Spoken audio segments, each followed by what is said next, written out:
Você não precisa ser psicólogo para trabalhar educação socioemocional com seus alunos. Imagina você entrando numa sala com 20 adolescentes na faixa etária de 12 a 17 anos, todos de braços cruzados, olhando para cima. Nessa época não tinha celular, senão eles estariam olhando para o celular, né? E deixando muito claro que não queriam estar ali, e você chegando para desenvolver um trabalho com esses adolescentes, né? Foi assim que eu fui recebida pelos adolescentes que faziam parte de um projeto chamado Construir, no município de Casimiro de Abreu, há uns 10 anos atrás, há uns 20 anos atrás, 10 anos eu estou aqui no Rio de Janeiro, há uns 20 anos atrás, quando eu fui morar em Casimiro de Abreu, especificamente em Barra de São João, né, na região dos lagos. E eu não sou psicóloga, mas eu estava ali como educadora e foi ali que eu desenvolvi um trabalho que durou 2 anos com esses jovens. A gente construiu livros com as nossas histórias, a gente construiu exposição de grafite, a gente construiu exposição porque tinha um menino que ele fazia desenhos maravilhosos, então ele começou a fazer caricaturas e a gente foi se construindo junto desse projeto, né? Então, o meu nome é Gleice, para quem não me conhece, esse aqui é o canal Locus Educação, um espaço onde a gente vem trabalhar questões que pulsam dentro da sala de aula. E esse é mais um vídeo que eu vou falar sobre educação socioemocional. Existem outros aqui no canal, porque a educação socioemocional é um dos pilares do método de tessituras, um método que eu criei trabalhando com os crianças e adolescentes em diversos segmentos, entre eles educação de uma rede pública, para poder lidar com as questões que pulsam dentro da sala de aula, como indisciplina, como dificuldades de relacionamento com as famílias. Então, nesse canal, a gente tem vários vídeos falando sobre os 6 pilares, a educação socioemocional é um deles. Então, hoje eu vou falar sobre essa questão, assim, o medo que os professores têm, que muitos professores têm, de trabalhar com a educação socioemocional dentro da sala de aula. Então, assim, uma das coisas que a gente precisa deixar bem claro é que a gente já lida com o emocional dos nossos alunos, né? Diariamente, quando você entra numa sala de aula, você está lidando com o seu emocional e com o emocional dos seus alunos, porque nós somos seres vivos, nós somos humanos, e o ser humano é um ser voltado para as emoções. Então, eu trouxe essa frase que eu acho muito legal, que é o desafio de Aristóteles: qualquer um pode zangar-se, isso é fácil, mas zangar-se com a pessoa certa, na medida certa, na hora certa, pelo motivo certo e de maneira certa, não é fácil. Então, assim, é uma sabedoria de um filósofo que se perpetua até hoje e é muito importante a gente entender qual é a complexidade de trabalhar as emoções e de regular as emoções. Então, quando a gente está falando de educação socioemocional em sala de aula, a gente está falando em cumprir, né, de cumprir uma legislação que está voltada para a educação. Então, a educação socioemocional não é uma coisa que eu criei da minha cabeça, lá dentro do pilares do Tessituras, ou que outros profissionais vêm trabalhando, porque a gente é o professor bonzinho, a gente gosta de trabalhar as emoções, porque a gente gosta da pedagogia do amor, que a gente obviamente gosta, mas a gente está lidando com uma questão que tem um marco histórico e um marco dentro da legislação. Então, a Constituição de 1988, ela já aponta para você olhar para o estudante de forma integral. Ela já coloca que cuidar da criança é um dever da comunidade, é um dever da escola, é um dever da família. Então, a Constituição Federal já traz isso. Durante muitos anos isso não foi trabalhado de forma pontual. As leis de diretrizes e bases de 1996 já traz isso com forma mais significativa, já falando sobre a importância de olhar para a criança como um todo, de trazer a criança para o centro, e as diretrizes curriculares nacional da educação de 2013 também já aponta mais diretamente para isso, e a Base Nacional Comum Curricular de 2017 e 2018, que é a BNCC, que vem então sacudindo as escolas e falando, olha, agora tá na hora, assim, não tem mais como não olhar para o emocional das crianças, não tem mais para trazer esse discurso de que quem educa é a família, de que a escola tem o papel de ensinar matemática e português, porque esse não é mais o papel da escola. Eu tenho um outro vídeo no canal que eu falo sobre isso, a importância de a gente quebrar paradigmas, da gente olhar para a nossa sala de aula, entendendo e reconhecendo que ali a gente tem um ser histórico, social, né? Eu venho falando disso o tempo inteiro. É uma pessoa, é uma criança que tem um espaço, que vive num território, que vive relações emocionais nesse território e que vem para a sala de aula trazendo tudo isso com ele. Ele não tem como deixar isso para trás. E aí, quando a gente está falando de trabalhar as emoções que não estão sendo trabalhadas, elas resultam nisso que vocês estão vendo aí. Nessas notícias que eu peguei assim em 2 minutos no Google, só para mostrar, porque a gente sabe disso e ouve isso o tempo inteiro, né? Adolescente morre após ser agredido por colega em escola pública. Diretora de escola de Taguatinga acusa pai de aluna de agressão. Adolescente de 15 anos fica ferida após agressão em escola estadual de Piracicaba. E aí uma morte, um homicídio, onde o acusado troca uma mensagem com o colega e ele fala: dei umas facadas no playboy que folgou com nós. O corpo dele tá até agora lá no chão da escola. KKKK. Então, quando a gente não sabe trabalhar com o emocional, quando a gente não considera esse emocional, a gente chega em casos extremos como esse e que estão chegando todos os dias, né? A gente tem casos, situações de violência na escola diariamente. Esses dados, eles são dados antes da pandemia, né? Ele traz com o apoio da OAB do Espírito Santo, e ele traz que 69,7% dos alunos já presenciaram agressão dentro de escolas, 65% dos casos a violência parte dos próprios alunos e 50% dos professores presenciar algum tipo de agressão verbal ou física por parte dos alunos contra profissionais da escola. Então, assim, é grande essa porcentagem, né? Eu tenho pesquisado, olhado dados do Brasil, os dados não estão atualizados, não existe uma rede que unifica esses dados, então a gente tem muitas informações de São Paulo, muita coisa do Espírito Santo, Minas Gerais, mas a gente não. É como se isso estivesse debaixo do tapete, né? E você, fora os dados dos professores adoecendo, que eu também tenho feito um vídeo sobre isso, né?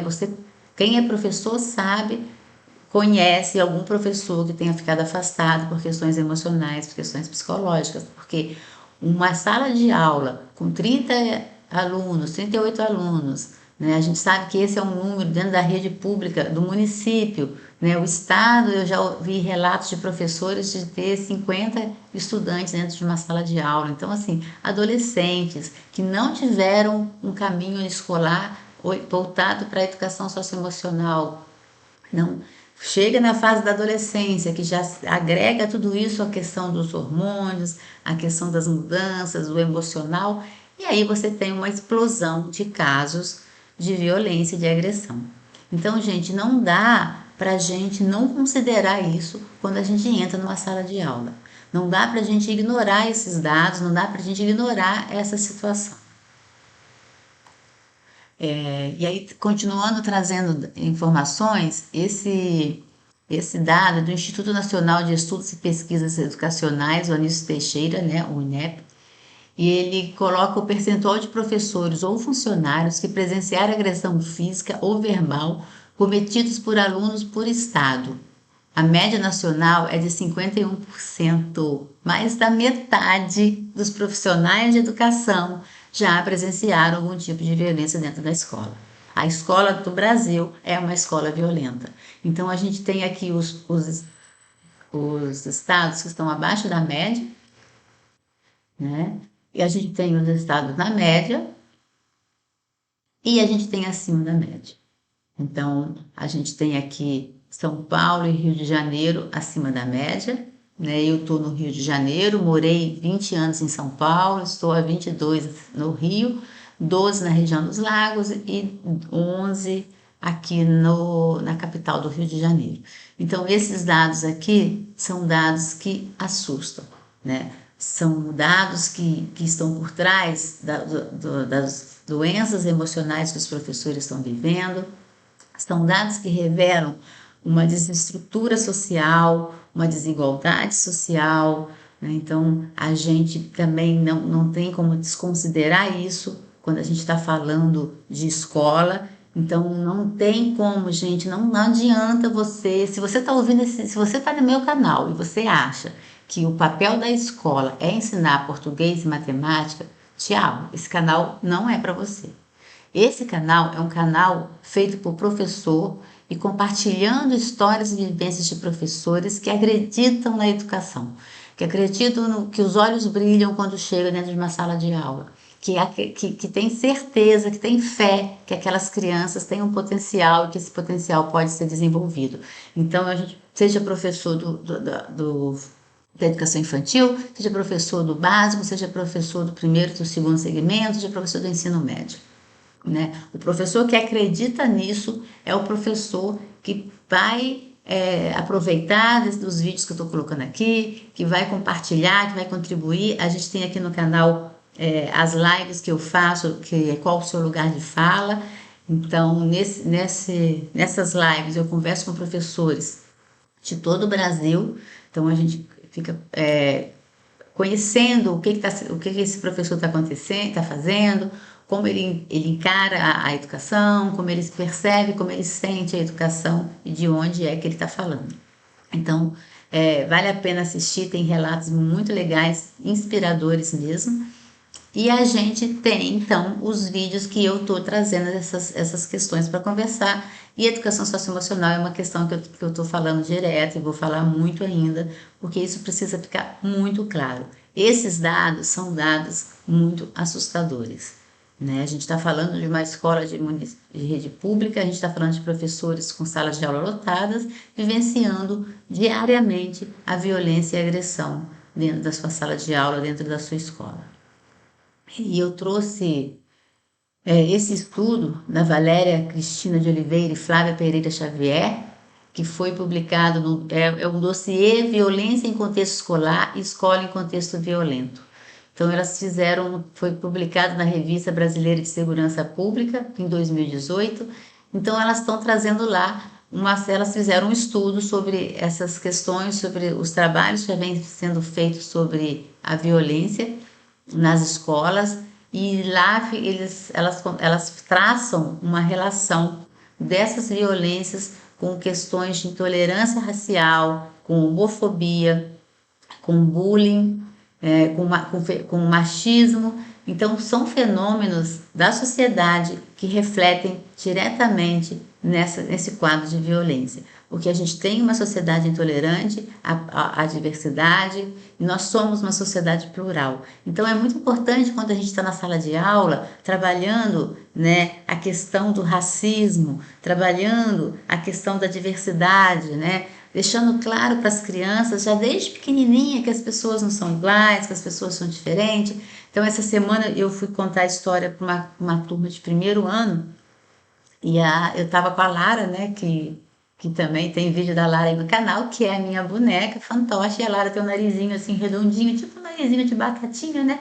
E aí uma criancinha falou, olha, ela tem um nariz grande. Então ali eu poderia ignorar. E ali eu já comecei a trazer, sim, ela tem um nariz grande, olha só, nós temos narizes diferentes, né? Porque a gente sabe que nariz, né, a diferença do nariz gerou um conflito muito, muito sério, muito triste na nossa história. Então, assim, a Lara tem um narizinho de batata, o meu nariz é para cima, tem gente que tem um narizinho mais chatinho, tem gente que tem o narizinho de um jeito, de outro, cabelo de um jeito, cabelo de outro. nós somos diferentes, nós somos plurais. Então, o professor de educação infantil está contando uma história, traz personagens diversos, né? Então, eu tenho personagens negros, eu tenho personagens brancos, eu tenho personagem com deficiência física, eu tenho personagem. Acabei de comprar agora uma boneca indígena. Então, eu particularmente uso muito a ferramenta da contação de história para trabalhar a educação socioemocional, para trabalhar o conteúdo que eu estou querendo trazer para minha sala de aula. Hoje eu estou com o quarto ano, mas eu já trabalhei com sexto e em projetos sociais eu trabalhei com adolescentes, sempre trabalhando com história, né? Porque a história ela conecta. Então, seja contando, seja elaborando, né? Seja ouvindo. Então, eu uso essa ferramenta, não que todos os professores devam usar. Cada professor traz aquela ferramenta que mais se identifica, seja com game, seja com jogos, seja com tecnologia. Eu vou conversar no lugar de fala, né? A gente está montando já a próxima programação, a gente está montando aqui no Locus a próxima programação e eu vou conversar com o professor do segundo segmento que fez um podcast com alunos do nono ano. Então, assim, são formas múltiplas de você trabalhar a questão da educação socioemocional, porque quando a gente está falando de educação socioemocional, a gente está falando em lidar com as emoções do aluno, e não ser psicólogo do aluno. A gente não vai lidar com o inconsciente dele lá como um terapeuta, mas a gente vai ajudá-lo a se compreender. Então, olha, quando a gente está falando em seres, né, emocionais, a gente está falando assim, a gente na sala de aula, a gente enxerga o que está na ponta desse iceberg do comportamento, tá? Eu peguei isso aqui na internet, dessa Academia 108, porque eu achei que eles fizeram uma arte fantástica para ilustrar o que eu realmente penso, assim. É a comunicação violenta, o choro, a falta de concentração, problemas de sono, desinteresse, a agressividade, a negatividade, as explosões de raiva, né? São comportamentos, são aquilo que a gente vê. Qual professor, né, nunca presenciou ou vivenciou uma dessas situações na sala de aula, se não vivenciou todas, né? Então, a questão da agressividade, a gente acabou de ver, né? É um marco da nossa educação, infelizmente, um marco negativo. E aí, o que está por trás disso, que a gente não vê, que é necessidade de presença, ressentimento, culpa, fome, né? Frustração, desilusão, desvalorização, solidão, apego, ansiedade, mágoa, baixa autoestima, insegurança, tristeza, medo, vergonha, né? Isso a gente não vê, né? E eu falo muito com meus professores do processo de formação o seguinte: você não precisa entrar dentro da cabeça da sua criança, você não precisa do seu aluno, né? Você não precisa é, procurar entender e saber o que está aqui embaixo do iceberg. Se você já entender que todo esse comportamento que você está vendo não é para você, pessoal, ele não está te tratando mal porque ele não gosta de você, professora XY. Ele está te tratando mal porque ele tá colocando para fora uma necessidade, às vezes, de pertencer, de ser aceito, ser ouvido. Quando você não entende que isso não é pessoal, você entra num conflito, você entra num atrito, porque você leva isso para o pessoal. E aí você sai do seu lugar, do seu papel de professor, de adulto, e entra no embate, né? Numa briga, sabe? No mesmo nível, com uma criança, com um adolescente. E aí vai chegar naquilo que a gente está vendo que chega, né? Agressão a professores, porque você está lidando com uma criança que ela não vai parar, ela não vai temer porque você gritou com ela, porque você se impôs a ela. Agora, se você entende que aquilo não é para você, você fica no seu lugar de professor e você simplesmente acolhe. Você olha para aquela criança, olha para aquele comportamento e procura ouvir. Pergunta para ele o que está acontecendo. Então, chama para conversar. E aí também, né, eu tenho outros vídeos que eu estou falando sobre isso, mas você vai pontuar, você vai conversar com uma criança, aquele adolescente, aquela criança está te enfrentando, você não vai tentar uma ação na frente dos colegas dentro da sala de aula.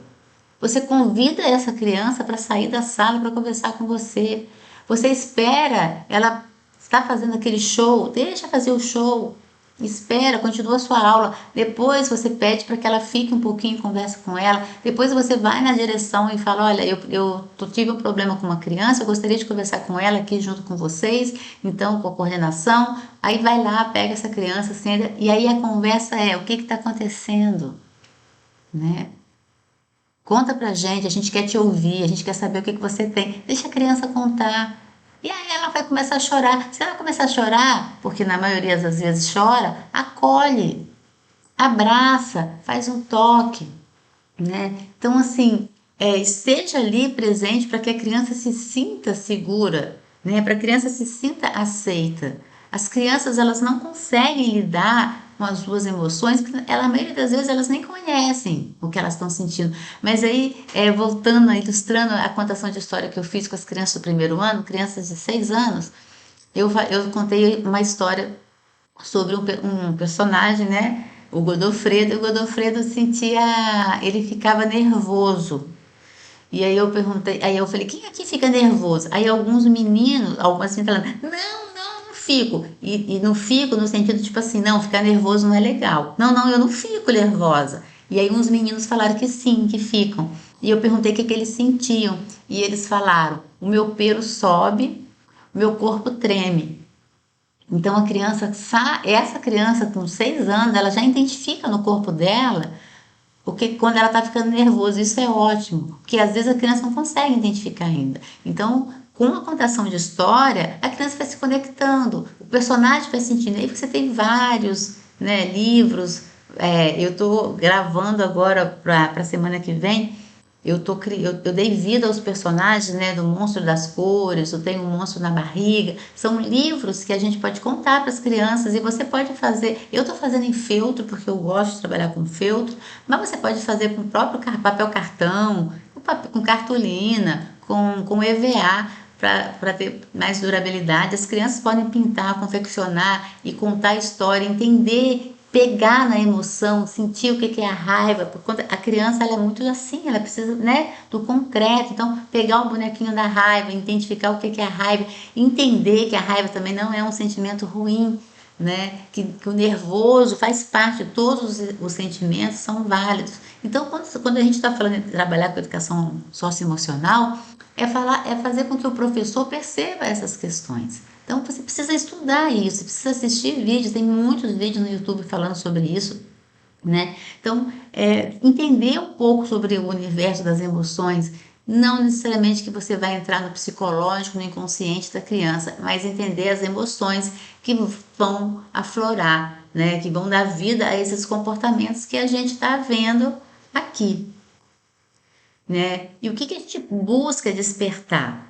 A autogestão, a abertura ao novo, a modulação emocional e autocontrole, o engajamento com os outros, a amabilidade, né? Então, quando a gente está falando em trabalhar esses pilares, a gente está ajudando a criança a ter foco, a ser organizada, a ter responsabilidade, né? A gente está estimulando a curiosidade, a imaginação criativa. Eu trabalho muito com teatro, né? Muito assim. Eu vou trabalhar a produção de textos. Quem me segue lá no Instagram vê nos meus stories, eu estou sempre compartilhando o que eu faço diariamente na minha sala de aula. Então as crianças desenham personagens, elaboram a história, depois passam para escrever a história. Modulação emocional e autocontrole. A gente não está falando aqui de controlar as emoções, porque emoções você não controla. Você não controla a raiva, você não controla o amor, você não controla a tristeza. A gente está falando de você entender como você está sentindo esses sentimentos e você buscar uma forma de ajudar a criança, né, a entender isso e a lidar com isso sem que ela tenha que ir sempre para o caminho da raiva, para o caminho da explosão, para o caminho da briga, né? Então muitas vezes uma tristeza acaba gerando uma briga, um sentimento de raiva, porque a criança ela está se sentindo, né, desconectada daquele ambiente, né? A frustração. Então muitos jogos. Eu tenho lá uma vez por semana um momento de jogos. Eles vão jogar Uno, eles vão jogar dama, eles vão jogar jogo de tabuleiro e eu acompanho isso. Essas crianças ficam separadas em mesas, em grupos que eles se separam, mas eu não fico fazendo outra coisa. Eu fico caminhando entre eles.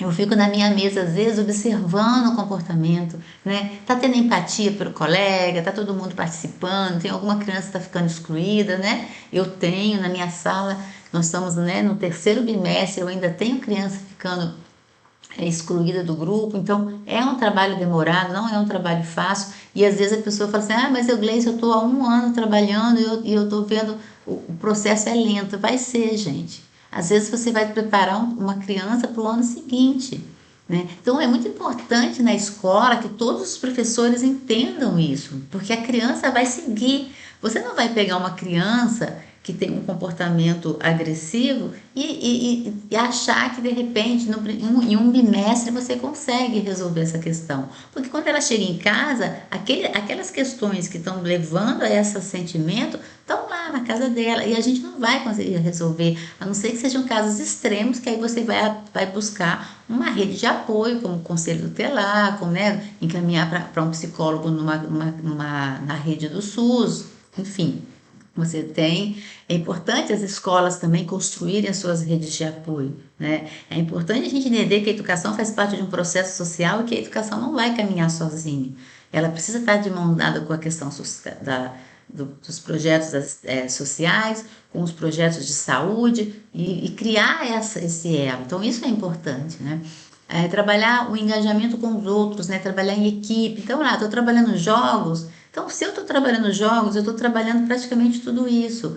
Trabalhando em grupo. Então, eu faço muito trabalho em grupo, né? As crianças em grupo, eu consigo trabalhar tudo isso. Às vezes, para a gente, é mais cansativo, né? Eles falam mais, mas no trabalho de artes, eles vão para aula de artes aqui no Rio de Janeiro. As crianças, na minha escola, elas saem da minha sala e vão para uma sala onde tem aula de artes. Lá elas trabalham em grupo. Lá eles trabalham sentados numa mesa, né? Todo mundo junto. Mas mesmo assim, na minha sala, eu trabalho pintura, eu trabalho colagem, porque eu também estou trabalhando coordenação motora fina. A gente tem aí a pandemia, que tirou essas crianças 2 anos da sala de aula. Eu tenho criança no quarto ano que a letra pega 3 linhas do caderno. Então eu preciso trabalhar isso também. Então eu trabalho também essas questões na sala de aula, né? E a empatia, o respeito pelo outro, a confiança. Então, quando você trabalha tudo isso, você está preparando essa criança para viver na sociedade de uma forma mais segura, mais equilibrada e a gente se preparando também, né? Porque nós também precisamos entender isso, né? Então, o que esperamos é que cada pessoa continue sendo diferente e que aprenda a usar suas competências da melhor maneira possível para que saiba fazer as melhores escolhas na sua vida. Então, nós professores, a gente prepara o indivíduo para a vida, né? E é lógico que nessa mochila que ele vai carregar, ele vai trabalhar, ele vai levar um emocional mais equilibrado, ele vai levar a paixão pela arte, pelo estudo, ele vai conhecer da história de onde ele está, ele vai entender o território que ele está vivendo, ele vai perceber que nós somos plurais, então, e ele vai se construindo. Então, se você tem uma escola onde todos os professores têm essa mesma percepção, essa mesma concepção, vai formando esse indivíduo. E a gente tem várias escolas que têm isso, né? Eu sempre cito as escolas Waldorf porque é uma escola que eu conheço, mas minha filha nunca estudou numa escola Waldorf, mas ela estudou em escolas onde os professores seguiam esse olhar. E você vê as crianças depois adultas com esse olhar mais empático, com esse olhar mais aberto, né, para o novo e para o diferente. E aí, como a gente desenvolve essas habilidades? Eu fiz um curso e a professora falava muito assim: a gente só transborda do que estamos cheios. Então, para a gente poder trabalhar a educação socioemocional das crianças, com as crianças, a gente precisa também se envolver nesse processo, né? A gente precisa parar e olhar para o nosso emocional. A gente não pode deixar de nos cuidar. Então, o autocuidado é muito importante para você, professor, educador, né? Olhar para você, fazer caminhadas, ter uma boa alimentação, exercícios físicos, meditação, né? Ter uma fé ou uma conexão com o sagrado, seja qual for a sua religião. Então isso é muito importante. Eu vejo vocês, né, eu trabalho numa escola e trabalho também visitando e sempre trabalhei em escolas. E o que eu mais vejo é diretor comendo com o prato na mão, rodando pela escola. Eu falo, gente, para, não dá, tem que dar. Senão o que vai dar vai ser um problema de saúde em vocês, né? Uma ansiedade. Então, assim, se tem dois, um resolve quando um come. Precisa disso. Nós, professores, precisamos também parar e comer, né? Mesmo, às vezes você está comendo ali junto com as crianças, quem é professor 40 horas acaba ficando direto com as crianças. Então, é uma horário que você come um pouco tumultuado, mas você precisa depois compensar isso, fazendo uma boa caminhada, né, fazendo um exercício físico, tendo um momento para você. A minha turma, eu sempre faço relaxamento, sempre, desde que eu entrei na rede e antes da rede, quando eu trabalhava com os projetos sociais, o relaxamento sempre foi uma constante nas minhas salas, no meu espaço, onde eu estou atuando como educadora, porque as crianças precisam parar. Então, eu ponho uma música instrumental, eu explico para eles essa importância, eu mostro como é que o cérebro funciona, como é que as sinapses acontecem, a importância do cérebro dar uma parada. Então, eu coloco uma música, eu guio as crianças por um período e deixo eles lá ouvindo música durante uns 15 minutos, né, marcado no relógio. Vou trazendo as crianças, às vezes nesse processo eu falo uma frase sistêmica, que a pedagogia sistêmica também é um dos pilares do projeto da metodologia Tessituras, então é uma hora que eu faço uma fala sistêmica, que é uma forma também de estar se conectando com a criança, porque a conexão com o seu aluno, né, fazer essa conexão é trazer para a sua sala de aula o hormônio da ocitocina, então é o hormônio do amor.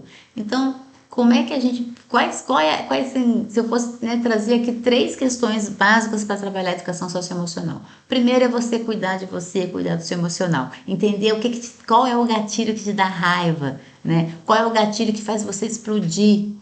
Por que aquela criança faz você explodir? Muitas vezes o comportamento daquela criança toca um comportamento seu, uma situação sua lá da sua criança que não foi resolvido. Então a gente precisa também olhar para a nossa criança interior, entender qual é o gatilho que nos tira do controle, trabalhar com isso, sabe? Se for necessário, vai fazer uma terapia, né? Procura terapias de grupo, terapias alternativas. Eu estou criando agora um canal no Telegram para professores, somente para professores, né, e educadores, porque eu tenho recebido muita busca de professores precisando conversar, querendo um apoio. Então eu estou criando esse canal porque eu estou realmente ainda sem agenda para olhar para esse canal com mais atenção, para as pessoas possam estar ali conversando sobre questões que as afetam no seu dia a dia, dentro de uma escola. Então, faça, né, caminhadas, cuide de você e crie, estabeleça uma conexão com seus alunos, gente. Quando a gente trabalha com o hormônio do amor, quando a gente trabalha com o hormônio da ocitocina, a gente cria uma conexão com os alunos e a conexão vem sempre antes da correção. Porque a criança, quando ela está conectada com você, ela olha para você, ela te enxerga assim como você a enxerga, né? Um dos gatilhos muito importantes dentro da sala de aula é da reciprocidade. Então, se você trata bem o seu aluno, ele vai automaticamente te tratar bem. Então, aquela criança que dava problema na escola, era uma criança desafiadora para os professores. Quando ele chega numa sala de aula com um professor que estabelece com ele uma conexão, que olha para ele com um olhar afetuoso, que trata ele com carinho, ele vai começar a responder dessa forma. Ele não vai ser agressivo com esse professor. E eu falo para os meus alunos, a nossa relação é uma relação de respeito. Eu respeito você e aí respeitar o aluno é respeitar o aluno. É falar com ele de forma educada não é esgoelar com ele, não é gritar com ele, não é ser rude, não é arrastar o aluno, né? Não é ter falas agressivas, né? Porque às vezes você não grita, mas você fala com a criança de uma forma agressiva. Então isso tudo tem que sair fora. No processo de educação socioemocional, o professor precisa mudar a postura dele para criar essa conexão. Eu sempre passo pela sala, faço um carinho na cabeça, mexo na mão, olho para o caderno, falo, nossa, que estojo bacana você tem. Ai, deixa eu ver, tem canetinha colorida, eu adoro canetinha colorida. As minhas crianças, na hora do café, né, eles tomam café e lanche na escola, o professor é quem distribui os biscoitos, né? E aí, na hora que eu estou entregando um biscoito, ou eu estou entregando um pão, eu faço uma brincadeira rápida. Eu falo, quem é a criança com os olhos mais lindos? Né? Ou então eu pergunto, que país você vive? Aí eu uso também esse momento para fazer checar um pouco do conteúdo que eu passei. Né? Então, se eu trabalhei geografia, que país você vive? Qual é o teu estado? Qual é a tua cidade? Né? É, o nome de um continente. Então eu vou perguntando assim, 3 às 7. Eu brinco com isso, mas nessa hora eu tô criando conexão, eu tô dando uma olhada, fazendo uma diagnose do que eu trabalhei na sala de aula. É coisinha rápida, né? Mas e já teve uma vez que uma criança entrou na fila, respondeu a questão, na hora que eu fui entregar o biscoito, ele falou, não quero não. Eu falei, ué, por que você tá na fila? Ah, porque eu só queria saber qual era a pergunta. Então, assim, ele estava na fila porque ele queria conexão, porque ele queria esse momento que nessa hora é um momento único entre mim e aquela criança ali, né? É entre mim e a Mariana, o Pedro, o João, o Antônio. É um momento em que eu estou olhando para ele. E quando eu percebo que a criança não está bem, eu também olho e falo: aconteceu alguma coisa? Tá com esse olhinho? Aí a criança começa a chorar. Eu falo, nossa, vem aqui, dou um abraço, vem conversar comigo. Tiro da sala, o que aconteceu? Ah, tia, minha avó morreu. Eu falei, sim, você veio para a escola? Ela falou, vim, porque ela mora em outro lugar e a gente não consegue ir. Não tem, a minha mãe não tem como ir para o enterro. Eu falei, então vem cá, me dá um abraço. E aí eu vou falar um pouquinho para a criança. Eu tenho que acolher, tá? Agora então tá, só vou morrer, tchau. Né? Então você vai e fala, olha, é difícil, porque a minha avó também já faleceu, eu sei que isso é doído, vem aqui, me abraça, mas acredita, daqui a pouco passa, né? Faça um. Se você gosta de desenhar, faz um desenho para tua avó, desenha a sua avó, guarda esse desenho com você. Isso, quando você tiver, né? Isso te ajuda. Então ajuda a criança para fora, escrever uma carta, desenhar, né? E aí a gente vai para a pedagogia sistêmica, e aí eu falo, olha, você tá ligada à tua avó. O DNA da sua avó está no seu corpo, a sua avó vai estar sempre ligada a você. Aonde ela estiver, ela tá ligada a você. Então você faz, sabe, 2 minutinhos, você está investindo 2, 3, 5 minutos da sua aula no emocional de uma criança, né, que precisa disso. Ela está passando por um luto, ela perdeu uma pessoa que ela gosta. Então esse é o momento de você criar conexão, é a empatia, né, é o respeito. Então, vamos voltar. Então, assim, era isso que eu queria trazer, né, nesse vídeo.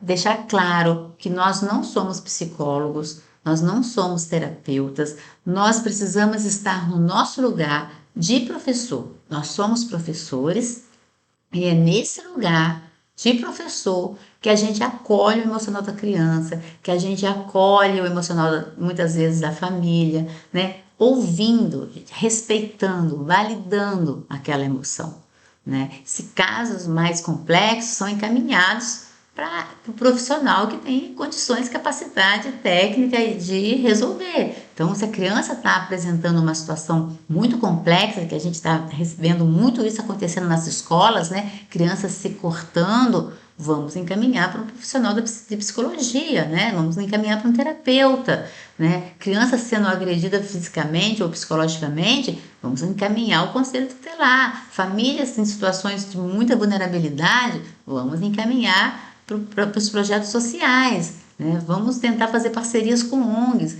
Então, assim, a gente precisa buscar, a escola, enquanto instituição, precisa buscar redes de apoio institucionais. E nós, professores, enquanto educadores, enquanto pessoas viventes de sala de aula, precisamos também buscar uma rede de apoio, buscar entender o que está acontecendo com com as nossas crianças, quebrar o paradigma, né, de que o papel da escola é ensinar matemática e português, que é também, mas ninguém aprende matemática em português se agredindo, né? Uma sala violenta, uma sala com grito, uma sala com medo, uma sala com todos os hormônios, menos a ocitocina, é uma sala onde o desenvolvimento não vai ser o que se espera. Então é muito importante a gente entender isso e a gente se cuidar também. E a gente não achar que a culpa de tudo isso é nossa, porque nossa, eu não sabia, eu fazia de um jeito ou de outro. Ok, se você fazia, beleza, fez, já fez, agora vamos mudar, né? E vamos mudar respeitando também o nosso tempo, então não se cobrando, ah, eu fiz, né? Eu grito com meus alunos, eu também grito, gente, sabe? Eu já gritei com eles. Só que depois eu vou lá e falo, olha, gente, desculpa, eu acabei gritando com vocês, eu não gosto, não é assim que eu